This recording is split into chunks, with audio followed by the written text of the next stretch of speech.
Assalamualaikum warahmatullahi wabarakatuh. Salam sejahtera, Om Swastiastu, Namo Buddhaya, salam kebajikan. Kembali lagi teman-teman bersama Bu Dewi di kelas akuntansi sektor publik. Nah, di video kali ini kita akan membahas mengenai perencanaan dan penganggaran di sektor publik. Nantinya kalian akan membahas tentang apa itu definisi dari perencanaan dan penganggaran, kemudian akan membahas tentang tujuan, karakteristik, dan sebagainya. Selamat menyaksikan.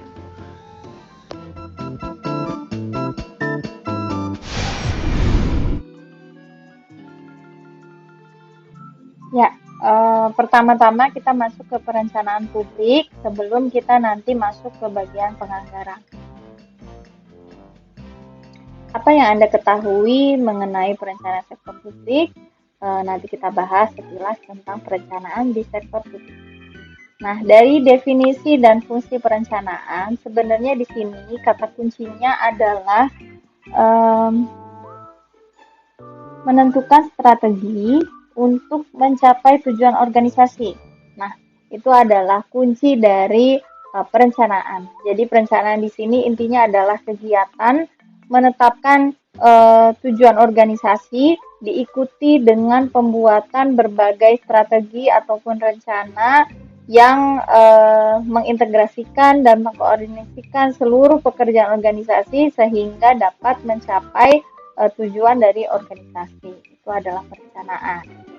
Kemudian dalam sistem perencanaan publik ini ada dua jenis perencanaan. Yang pertama adalah rencana strategik, yang kedua rencana operasional. Nah, jadi rencana strategik itu adalah rencana yang disusun untuk mencapai tujuan umum organisasi. Contohnya adalah ya pelaksanaan misi organisasi masuk ke dalam rencana strategik. Nah, sedangkan rencana operasional adalah rincian tentang bagaimana sih rencana strategik ini akan dilaksanakan nantinya. Gitu. Nah, dari tahapan dalam perencanaan pembangunan ini ada di Undang-Undang Nomor 25 Tahun 2004. Ada 4 ya tahapannya. Yang pertama yaitu penyusunan rencana. Yang kedua, setelah disusun maka akan ditetapkan rencananya. Setelah ditetapkan maka akan ada pengendalian atas pelaksanaan rencana, dan yang terakhir selalu ada evaluasi atas pelaksanaan rencana. Nah, kalau digambarkan jadi tahap-tahapnya adalah seperti ini. Jadi yang tahap awal yang dilakukan adalah menyusun rencana strategik. Rencana strategik itu memuat visi, misi, isu-isu strategis, dan juga strategi-strategi lah.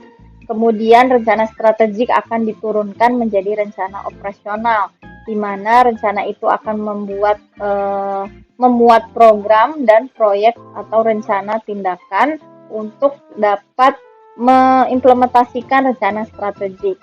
Dan terakhir adalah tindakan atau aksi yang dilakukan atas rencana operasional yang sudah dibuat. Nah, ini adalah siklus perencanaan publik. Kalau bisa dilihat di sini ada 13 ya kegiatan yang tercakup di dalam siklus perencanaan publik, di mana dari kegiatan pertama hingga kegiatan kelima ini disebut dengan tahap pra-pelaksanaan, sedangkan untuk kegiatan ke-6 hingga ke-13 ini disebut dengan tahap pelaksanaan dari siklus perencanaan publik. Tahap yang pertama adalah mengevaluasi hasil pelaksanaan tahun lalu dan menetapkan prosedur perencanaan. Yang kedua, setelah dievaluasi dan ditetapkan prosedurnya akan seperti apa, maka juga ditentukan nih organisasi pendukung dari perencanaannya. Yang ketiga, setelah ditentukan organisasinya, maka ditentukan juga asumsi-asumsi yang akan dibuat dalam perencanaan organisasi di sektor publik. Selanjutnya akan ditentukan kriteria evaluasi hasil perencanaan. Jadi kriterianya apa sih yang bisa membedakan apakah perencanaan itu sudah baik ataupun masih bisa dikembangkan kembali. Yang kelima adalah penyusunan indikator program. Jadi setelah menentukan kriteria evaluasi hasil, selanjutnya adalah menyusun indikator-indikator dari program perencanaan. Nah, itu masuk ke dalam tahap prapelaksanaan. Tahap selanjutnya, tahap pelaksanaan dimulai dari kegiatan ke-6, yaitu penyusunan kertas kerja perencanaan strategi dan program. Selanjutnya kemudian melibatkan masyarakat ya, jadi partisipasi masyarakat dalam perencanaan atau musrenbang. Yang selanjutnya adalah penentuan usulan dari perencanaan strategik, kemudian penentuan draft skala prioritas serta plafon anggaran. Yang selanjutnya penentuan usulan rencana program kerja, kemudian penyelesaian draft dokumen perencanaan, pembahasan draft dokumen perencanaan, dan yang terakhir penetapan dokumen perencanaan. Nah, sebenarnya dalam mencapai perencanaan yang efektif itu juga ada halangan atau hambatannya. Ada kurang lebih di sini ada 3 dijabarkan, yaitu yang pertama adalah kegagalan manajemen dalam memahami sistem yang diterapkan di dalam organisasi. Jadi pemahaman atas sistem yang berlaku di organisasi itu sangat penting. Yang kedua adalah kurangnya dukungan manajemen dalam sistem perencanaan. Misalnya pimpinan kurang mendukung atau bahkan memang kurang berperan serta dalam segala kegiatan yang terkait dalam perencanaannya. Terus yang ketiga adalah kegagalan memahami peran penting perencanaan dalam proses manajemen yang biasa disebut dengan perencanaan yang belum matang. Kemudian kalau di sini menurut Frank dan Judith tahun 1998 tentang The Practice of Local Government Planning, secara internasionalnya bisa dilihat ini sama seperti yang sebelumnya ya, bahwa yang pertama menentukan basic goal atau tujuan dasarnya apa, kemudian masuk ke dalam tahap kedua yaitu study dan analysis. Jadi di sini dianalisis dan diteliti ya tentang bagaimana sih caranya untuk mencapai si basic goal ini. Kemudian yang ketiga adalah plan or policy preparation. Jadi dalam mengimplementasikan rencana-rencana juga sebenarnya di sektor publik ini harus didukung dengan yang namanya regulasi. Jadi namanya sektor publik pasti berhubungan erat dengan undang-undang atau regulasi. Nah, makanya di sini juga ditetapkan regulasinya untuk mendukung pencapaian strategi yang di awal. Kemudian yang keempat adalah implementation dan effectuation. Jadi implementasi dari rencana tadi yang sudah dibuat di tahap berikut sebelumnya. Kemudian yang terakhir adalah monitoring dan feedback. Jadi tidak berhenti sampai implementasi aja, bahwa implementasi dari perencanaan itu juga harus dimonitor serta diberikan feedback atau umpan balik sehingga bisa menjadi dasar untuk perencanaan selanjutnya. Nah, kemudian langkah dasar perencanaan publik untuk semua jenjang organisasi ini ada 4 garis besarnya. Yang pertama adalah menetapkan sasaran. Jadi sebenarnya apa sih yang ingin dicapai oleh organisasi? Gitu. Jadi sasarannya apa? Kemudian yang kedua, merumuskan posisi organisasi saat ini. Jadi organisasi bisa memapping ya atau mengidentifikasi sumber daya apa yang sudah dimiliki oleh organisasi. Kemudian yang ketiga adalah mengidentifikasi faktor pendukung dan juga penghambat dalam menuju sasaran atau mencapai tujuan organisasi itu. Jadi dengan mengidentifikasi faktor pendukung dan penghambat ini bisa lebih mudah diketahui ya faktor pendukung dan penghambatnya, sehingga nanti lebih bisa diantisipasi hambatan-hambatan untuk menuju sasaran itu. Dan yang terakhir adalah menyusun langkah-langkah untuk mencapai tujuan. Jadi langkah-langkah itu ya kegiatan atau program-program kerja dari perencanaan itu juga disusun sampai dengan alternatifnya. Misalnya kalau plan E tidak bisa dilaksanakan, maka akan melaksanakan plan B. Nah, kalau dari jenisnya atau ragamnya tingkat perencanaan itu ada 5. Yang pertama ada perencanaan komprehensif atau comprehensive plan. Jadi rencana ini tuh mencakup wilayah organisasi secara keseluruhan dan dalam skala waktu yang panjang. Itu yang dinamakan comprehensive plan. Yang kedua adalah system plan. Jadi perencanaan ini mengatur kebijakan dan program untuk jaringan kerja khusus dari fasilitas masyarakat. Contohnya misalnya perencanaan sistem dari pembuangan limbah. Yang ketiga adalah perencanaan di tingkat daerah atau district plan. Jadi area perencanaannya ini sesuai dengan perencanaan komprehensif, tapi mungkin bentuknya lebih detail dan lingkup geografisnya lebih kecil. Contohnya misalnya perencanaan komprehensif yang diterapkan di pemerintah pusat diterapkan di skala distrik atau daerah, contohnya di pemerintahan desa. Nah, yang keempat adalah perencanaan subsistem atau subsystem plan. Jadi perencanaan ini secara teknis lebih detail untuk subsistem dari fasilitas komunitas yang lebih luas. Dan yang terakhir adalah perencanaan tempat atau site plan. Jadi perencanaan untuk menentukan tempat atau komponen khusus dari fasilitas untuk komunitas secara luas. Contohnya adalah ya perencanaan mengenai pendirian perpustakaan. Nah, dari teknik perencanaan publik sendiri, ini ada berbagai macam cara ya. Di sini ada survei. Nah, survei sendiri bisa lewat pos, bisa lewat telepon, dan juga bisa secara direct atau langsung in-person survei. Tapi dalam perkembangan teknologi informasi sekarang ini, survei juga bisa dilakukan lewat aplikasi-aplikasi atau tools yang lain yang bisa mengandalkan teknologi informasi. Contohnya saja misalnya lewat Google Form atau SurveyMonkey ataupun tools-tools lainnya. Jadi tidak ada keterbatasan jarak dan waktu untuk mengisi survei. Nah, yang kedua adalah visioning. Jadi visioning ini teknik partisipasi publik yang digunakan untuk membangun cita-cita dan tujuan organisasi dan berfokus pada image masyarakat di masa yang akan datang. Dan jadi seperti namanya, vision artinya memperkirakan atau menatap ke masa depan, kira-kira akan seperti apa. Yang ketiga adalah focus group discussion atau FGD. Nah, FGD sendiri misalnya dari grup-grup tertentu nanti dikumpulkan, ya, kemudian nanti akan dipertemukan dan dilakukan diskusi. Kemudian yang keempat adalah brainstorming. Sebenarnya mirip-mirip sih ya antara teknik perencanaan publik yang lainnya, sama-sama berdiskusi, cuma mungkin ini maknanya lebih luas, artinya tidak terbatas dengan tata cara. Jadi kapanpun, dimanapun bisa melakukan jajak pendapat atau bertukar pikiran atau yang disebut juga brainstorming.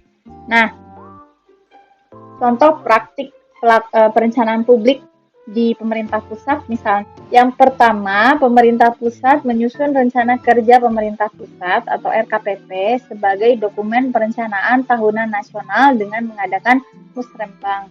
Nah, musrembang pusat akan menghasilkan yang pertama rancangan awal dari RKP atau rencana kerja pemerintah. Yang kedua adalah menghasilkan rancangan rencana kerja kementerian atau lembaga yang biasa juga disingkat jadi RENJAKL. Nah, acuannya adalah RPJM nasional. Kemudian peserta musrembang adalah seluruh kementerian lembaga, pemerintah non-departemen, dan juga seluruh gubernur sebagai peninjau. Jadi pada tahap musrembang nasional, nanti hasil musrembang provinsi disampaikan ke seluruh kementerian lembaga, gubernur, dan kepala bapeda provinsi untuk disepakati sebagai program prioritas pembangunan nasional, program prioritas pendanaan RAPBN, dan rancangan akhir RKP. Dan nantinya semua dokumen itu akan disampaikan dan dibahas dalam sidang kabinet. Contoh selanjutnya lagi untuk LSM dan juga Parpol. Jadi ada 2 dokumen perencanaan biasanya untuk di LSM dan Parpol. Dokumen yang pertama adalah dokumen perencanaan program, dibuat berdasarkan rancangan program yang telah ditentukan sebelumnya oleh organisasi. Yang kedua adalah dokumen perencanaan keuangan yang dibuat berdasarkan anggaran yang dirancang oleh organisasi. Jadi di dalam 2 dokumen ini nih harus bisa terlihat ya dan menjawab apa yang harus dilakukan kapan, bagaimana, dan oleh siapa. Jadi manfaat perencanaannya untuk LSM dan Parpol, yang pertama adalah membantu pengelola LSM dan Parpol untuk menyesuaikan diri dengan perubahan lingkungan, memungkinkan pengelola untuk memahami keseluruhan gambaran operasi secara jelas, serta dapat membantu penempatan tanggung jawab secara lebih tepat, dan yang terakhir memudahkan dalam melakukan koordinasi antara berbagai bagian organisasi. Untuk yayasan sebagai organisasi non-profit, jadi mengarahkan proses perencanaan dan sumber daya yang tersedia untuk memaksimalkan manfaat perencanaan. Jadi sumber daya utama yang diperlukan untuk perencanaan adalah waktu pengelola, waktu pembina, dan uang. Misal untuk penelitian pasar, para konsultan, dan sebagainya. Ya, itu tadi perencanaan, kemudian kita langsung masuk ke dalam penganggaran publik. Apa yang Anda ketahui tentang penganggaran publik? Kita akan bahas selanjutnya. Nah, di sini sebelumnya ada perbedaan nih antara akuntansi manajemen dan juga akuntansi keuangan, di mana kalau akuntansi manajemen itu sebenarnya memang diperuntukkan untuk pihak internal, sedangkan akuntansi keuangan untuk pihak eksternal. Dan yang kedua adalah akuntansi manajemen ini adalah laporan keuangan prospektif sifatnya untuk perencanaan, sedangkan akuntansi keuangan laporan keuangannya bersifat historis dan retrospektif. Kemudian di sini ada bagan keterkaitan antara anggaran dan juga akuntansi manajemen. Jadi dalam 5 tahap ini yang pertama adalah perencanaan tujuan dasar seperti yang tadi kita bahas sebelumnya di tahap perencanaan. Jadi yang pertama ada perencanaan tujuan dasar atau perencanaan strategis. Kemudian diturunkan menjadi perencanaan operasional. Nah, setelah perencanaan operasionalnya dilakukan, maka langkah selanjutnya adalah membuat budget atau anggaran yang disebut dengan budgeting. Setelah melakukan proses budgeting, kemudian mengukur pengendalian dan juga pengukurannya. Dan setelah proses pengendalian dan pengukuran, selanjutnya adalah proses yang terakhir, pelaporan, analisis, dan juga feedback atau umpan balik. Nah, di kegiatan yang nomor 5, pelaporan, analisis, dan umpan balik ini bisa menjadi feedback dari masing-masing aktivitas ya. Contohnya misalnya untuk perencanaan strategik, jadi laporan, hasil analisis, dan umpan balik ini bisa untuk menjadi dasar dari revisi tujuan strategisnya, atau juga bisa jadi dasar dalam revisi perencanaan operasional, atau menjadi dasar dalam merevisi budget, atau menjadi dasar untuk action atau untuk pelaksanaan dari proses pengendalian dan pengukuran. Nah, selanjutnya di sini ada tersedia pengertian anggaran publik. Jadi menurut Freeman dan Scholder tahun 2003, penganggaran publik atau anggaran publik adalah the process of allocating resources to unlimited demand, di mana anggaran disebut adalah suatu proses dalam mengalokasikan sumber daya untuk kebutuhan atau permintaan yang tidak terbatas. Nah, menurut Prof. Madiasmo, jadi anggaran adalah pernyataan mengenai estimasi kinerja yang hendak dicapai selama periode waktu tertentu dalam ukuran finansial. Jadi anggaran adalah singkat katanya adalah rencana finansial yang menyatakan yang pertama ada rencana-rencana organisasi untuk melayani masyarakat atau aktivitas lain yang dapat mengembangkan kapasitas organisasi dalam pelayanan. Yang kedua, estimasi besarnya biaya yang harus dikeluarkan untuk merealisasi rencana-rencana yang tadi. Yang ketiga, perkiraan sumber-sumber yang akan menghasilkan pemasukan, serta berapa besar pemasukan tersebut. Nah, pemasukan ini tentunya adalah sumber untuk membiayai rencana-rencana yang tadi sudah dibuat. Nah, anggaran itu intinya adalah mengungkapkan apa yang akan dilakukan di masa datang. Jadi interpretasi tentang penganggaran adalah bisa menjadi paket pernyataan, perkiraan penerimaan dan pengeluaran yang diharapkan yang akan terjadi dalam satu atau beberapa periode di masa yang akan datang. Dan yang kedua, dalam tampilannya, anggaran selalu disertai dengan data penerimaan dan pengeluaran yang terjadi di masa lalu. Ini adalah tujuannya untuk komparasi. Nah, fungsi anggaran publik ada 7 di sini. Yang pertama adalah alat perencanaan. Jadi untuk supaya organisasi tahu apa yang harus dilakukan dan kemana arah kebijakan harus dibuat. Yang kedua adalah alat pengendalian. Jadi untuk menghindari pengeluaran yang terlalu besar atau penggunaan dana yang tidak semestinya. Yang ketiga adalah alat kebijakan. Jadi agar organisasi dapat menentukan arah atas kebijakan tertentu. Yang keempat sebagai juga alat politik. Ya, di mana anggaran publik merupakan komitmen pengelola dalam melaksanakan program-program yang sudah dijanjikan sebelumnya. Yang kelima adalah alat koordinasi dan komunikasi. Jadi agar bagian atau unit kerja yang lain dapat mengetahui apa yang harus dilakukan dan apa yang akan dilakukan. Yang keenam adalah alat penilaian kinerja. Merupakan ukuran apakah suatu bagian atau unit kerja telah memenuhi target yang telah ditetapkan atau tidak. Dan yang terakhir adalah alat motivasi. Jadi anggaran publik ini adalah alat komunikasi yang dijadikan nilai-nilai nominal yang tercantum dalam target pencapaian.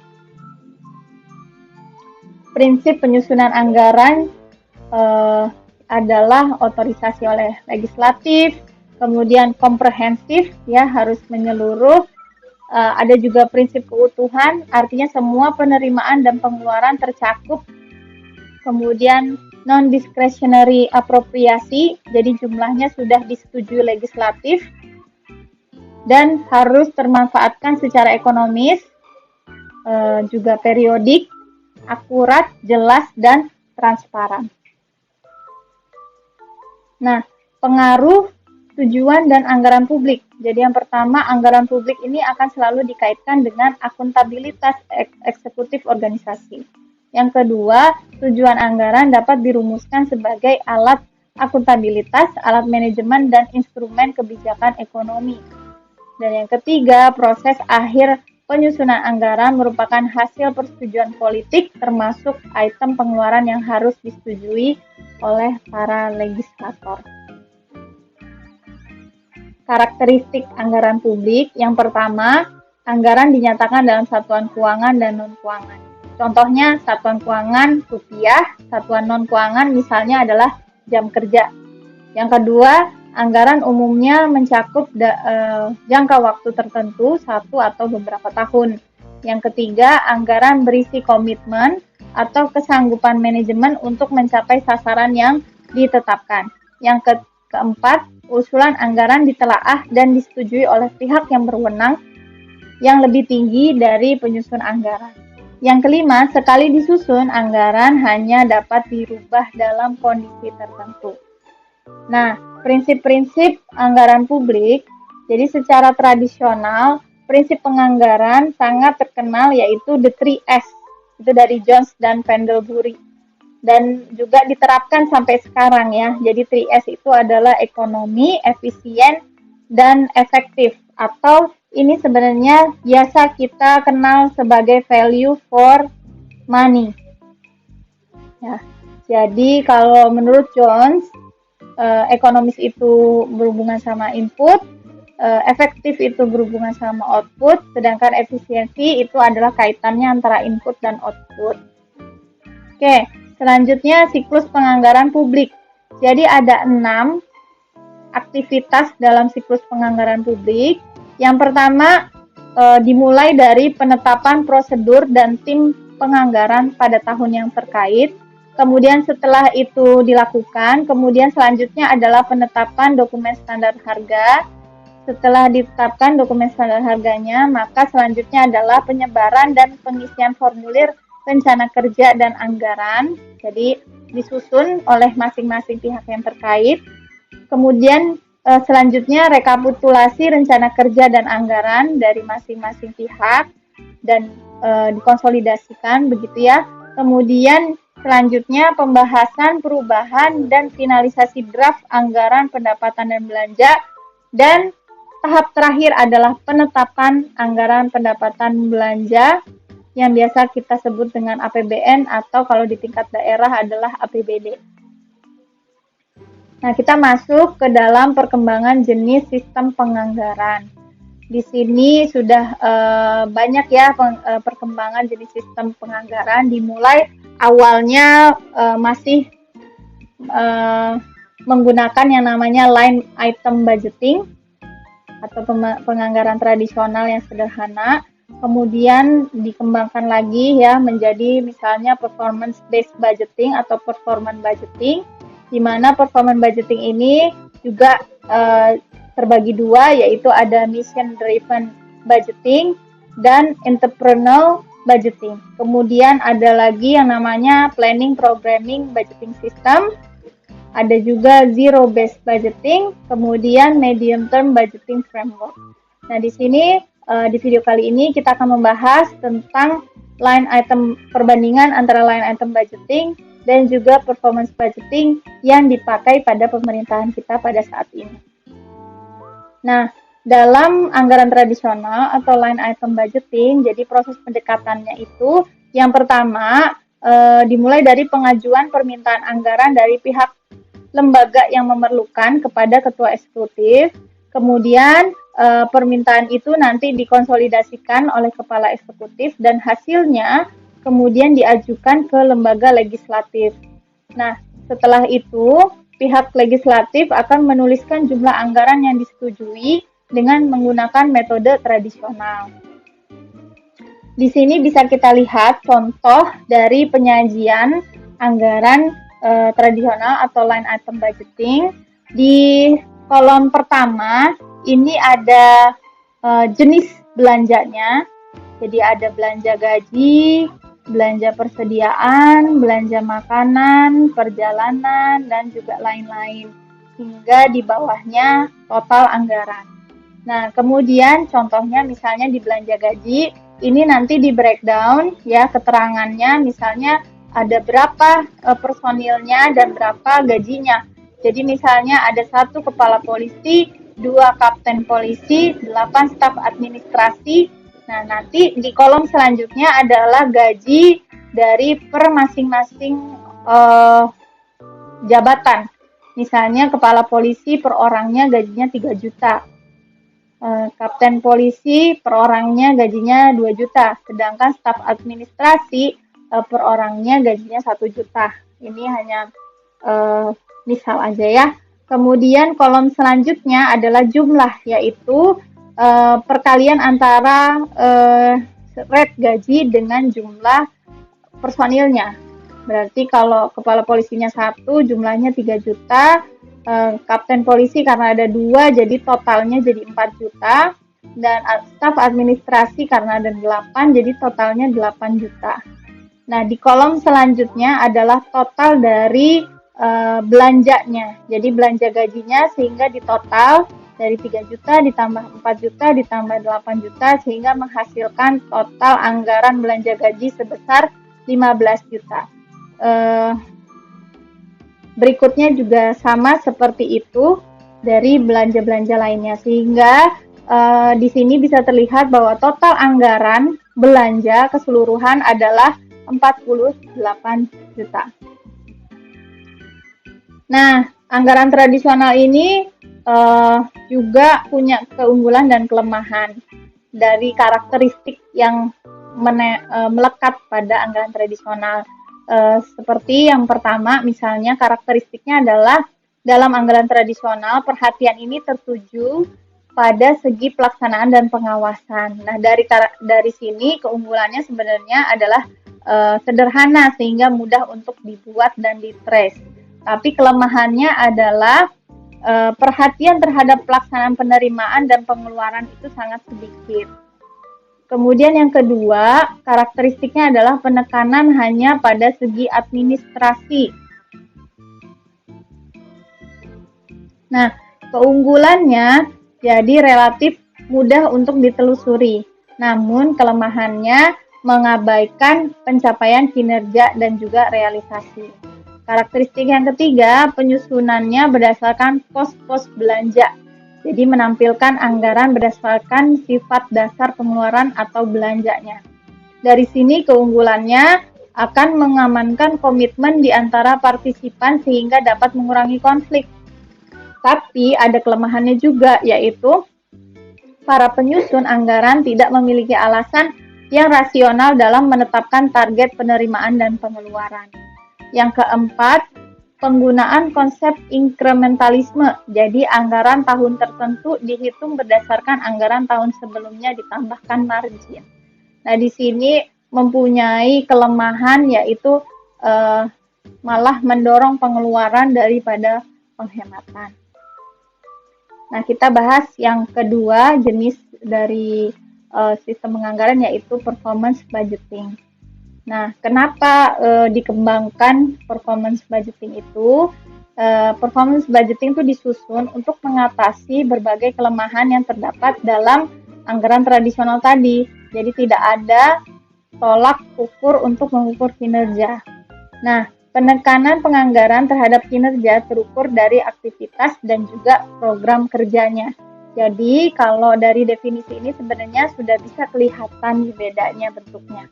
Seperti ini contohnya performance budgeting. Jadi contohnya sama ya, misalnya ini juga anggaran di Polres.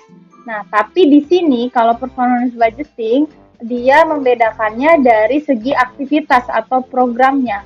Jadi yang pertama ada pengamanan lantas, yang kedua program Dalmas, yang ketiga program Diklat. Nah, jadi baru dari masing-masing program atau aktivitasnya disajikan belanja-belanjanya. Ada belanja gaji, belanja peralatan, belanja makanan, perjalanan, dan lain-lain.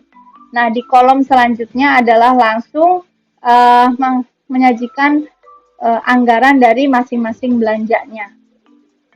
Nah, di kolom selanjutnya adalah menyajikan realisasi dari anggarannya.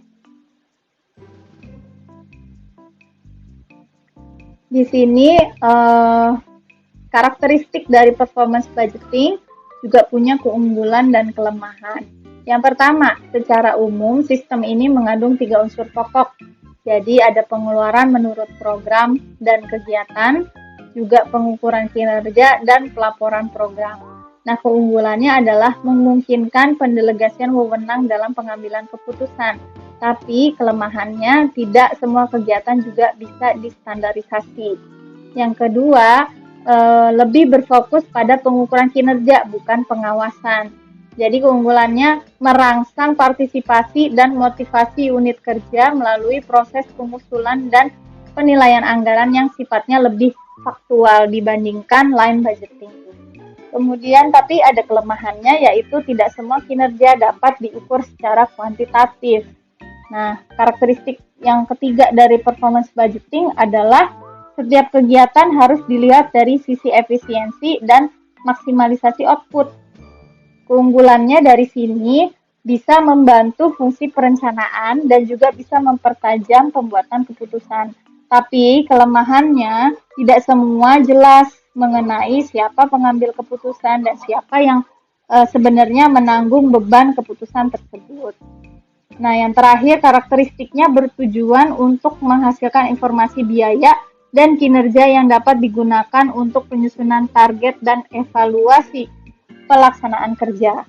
Nah, keunggulannya adalah memungkinkan alokasi dana secara optimal dengan didasarkan kepada efisiensi di masing-masing unit kerja. Dan tentu saja performance budgeting ini punya satu keunggulan yang sudah bisa dipastikan yaitu menghindari pemborosan. Nah, ini contoh penganggaran di pemerintah pusat. Jadi, penganggaran di pemerintah pusat ini membuat rencana penerimaan dan belanja atau pengeluaran dalam 1 tahun, tentu saja. Kemudian penyusunannya juga melibatkan ya pihak-pihak yaitu departemen, lembaga, juga lembaga perwakilan DPR sebagai otoritas pengawas arus keluar dana APBN. penganggaran di pemerintahan atau APBN ya atau APBD sebenarnya juga sama. Jadi ada item-item nih, yaitu yang pertama penerimaan, pengeluaran, transfer, surplus atau defisit, dan pembiayaan.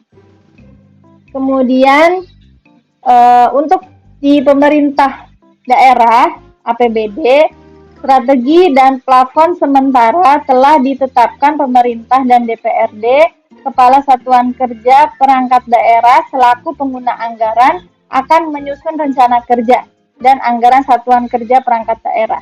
Jadi kan kalau di daerah itu unit kerja terkecilnya kan SKPD. Jadi dari SKPD itu akan menyusun rencana kerja dan anggarannya dengan pendekatan berdasarkan kinerja yang akan dicapai. Penganggaran di LSM, jadi beberapa organisasi non-laba mempunyai lebih dari satu program, dan masing-masing program itu harus merencanakan tahapan kinerja terkait dan arus kas yang dibutuhkannya. Nah, pada dasarnya organisasi LSM ini berusaha untuk meminimalkan biaya overhead dan biaya administrasi, yaitu biaya pendukung sumber daya yang menopang organisasi dan program secara keseluruhan. Untuk yayasan, jadi anggaran itu sebenarnya tidak boleh menjadi rahasia internal yayasan.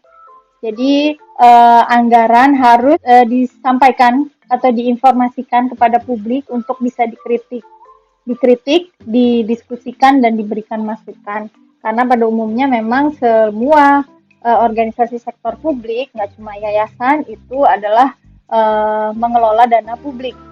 Ya, jadi anggaran yayasan merupakan akuntabilitas atas pengelolaan dana publik, misalnya donatur dari yayasan tersebut dan stakeholder lainnya, dan pelaksanaan program yang dibiayai oleh uang publik tersebut.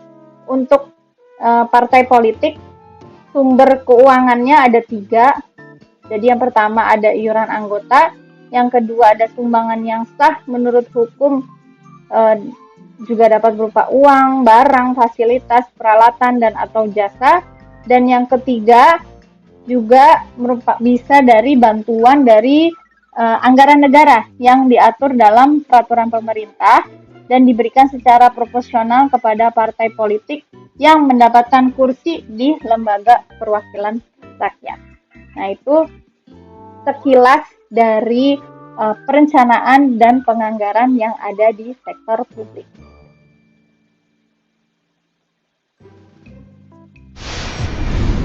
Nah, itu tadi pembahasan kita mengenai perencanaan dan juga penganggaran di sektor publik. Semoga dengan pembahasan tadi bisa membuka wawasan kalian mengenai praktek-praktek dari perencanaan dan juga penganggaran di sektor publik. Sampai ketemu di sesi selanjutnya.